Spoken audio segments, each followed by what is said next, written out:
Anthony. À New York, la police a arrêté plusieurs hommes après la découverte d'un tunnel sous une synagogue. Vous voyez ici un policier new-yorkais donc, qui sort un homme et l'arrête, qui se cachait donc derrière un drap blanc.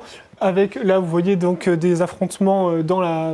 Certains ont supposé que les anciens chabadniks voulaient que les tunnels soient remplis de ciment pour cacher les preuves de tous les viols sataniques de bébés, du trafic d'êtres humains et de l'accumulation de contrebande qui se déroulait à l'intérieur de ces murs sombres et moisis. Ici, vous voyez cette personne qui écrit le sous-sol de New York, donc des tunnels qui ont été découverts et qui sont reliés à un musée pour enfants, d'autres tweets qui parlent de réseaux de pédophilie, de kidnapping, des tweets. Dans Amos, Dieu leur dit « Vous avez adopté l'étoile et vous m'avez rendu furieux en faisant ça. Vous avez même sacrifié vos propres enfants au Dieu étoile par immolation. » Ils sacrifiaient leurs propres enfants. Les Juifs l'ont fait, au Dieu étoile. Quand ils vénéraient un faux Dieu, ils avaient l'étoile de Réphan comme icône et comme symbole. On n'entend jamais parler d'étoile de David dans les Écritures, mais de l'étoile du faux Dieu Réphan. Et donc nous savons aujourd'hui qu'ils ne vénèrent pas le vrai Dieu. Mais par contre, il y a une mafia juive. Et il faut bien le rappeler, c'est la mafia la plus puissante du monde.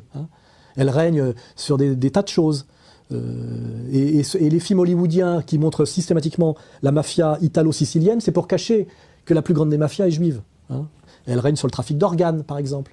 On peut le savoir, mondial. Un vaste réseau de corruption aux ramifications internationales a été démantelé hier dans le New Jersey. Une quarantaine d'élus locaux et 5 rabbins ont été arrêtés. Ils sont accusés de corruption et de trafic d'organes. L'enquête a duré 10 ans. Jérémy Trottin.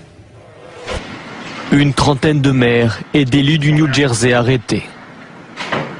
15 membres présumés d'un réseau international de trafic d'organes, dont 5 rabbins écroués. Ceci n'est pas l'épilogue d'une série policière américaine à grand succès, mais bel et bien l'un des plus vastes coups de filet jamais lancés par la police de l'État du New Jersey. Plus de 300 agents du FBI et des services secrets étaient mobilisés à travers l'État du New Jersey pour cette opération. 10 ans d'enquête pour démanteler un réseau aux ramifications allant jusqu'en Suisse et en Israël. Corruption, extorsion de fonds et trafic d'organes, le tout dissimulé par des religieux peu scrupuleux. Nous avons arrêté le rabbin Rosenbaum qui était lié au réseau de blanchiment d'argent. Il profitait de la vulnérabilité de certaines personnes pour leur acheter leurs reins 10 000 $. Il le revendait ensuite aux alentours de 160 000 $.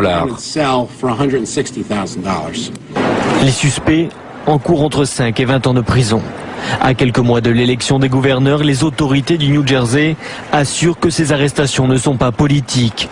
Dans cet État, connu pour les relations malsaines entre le milieu politique et le crime organisé, la lutte anticorruption est l'un des thèmes de campagne les plus populaires. Carla Del Ponte, d'ailleurs, s'était un peu énervée une fois qu'elle n'avait plus de mandat. Carla Del Ponte a fait ses adieux en janvier au tribunal pénal international, après en avoir été le procureur pendant 8 ans. Dans un livre témoignage intitulé « La chasse, les criminels de guerre et moi », elle accuse les Albanais de l'Učeka, l'armée de libération du Kosovo, d'avoir organisé un vaste trafic d'organes pendant la guerre. À l'époque où M. Kouchner était Gauleiter de Bosnie. La vente des organes. Mais vous êtes malade, non? J'ai une tête à vendre des organes, moi. Mais vous êtes fous, vous croyez n'importe quelle connerie. Les gens qui disent ça sont des salauds et des assassins. Ça n'est plus une rumeur, c'est désormais une accusation détaillée. Le trafic d'organes humains aurait été perpétré sous l'autorité de l'actuel Premier ministre du Kosovo, Hashim Thaçi.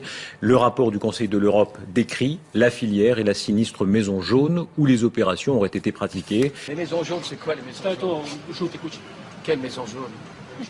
Étonnante réaction de celui qui était le haut représentant des Nations Unies dans la région à l'époque des crimes. Donc bien rappeler tout ça, n'est-ce pas, que c'est facile de montrer les petits délinquants maghrébins, la délinquance africaine, etc., mais on a du mal à dire effectivement que la mafia des mafias, c'est la mafia juive.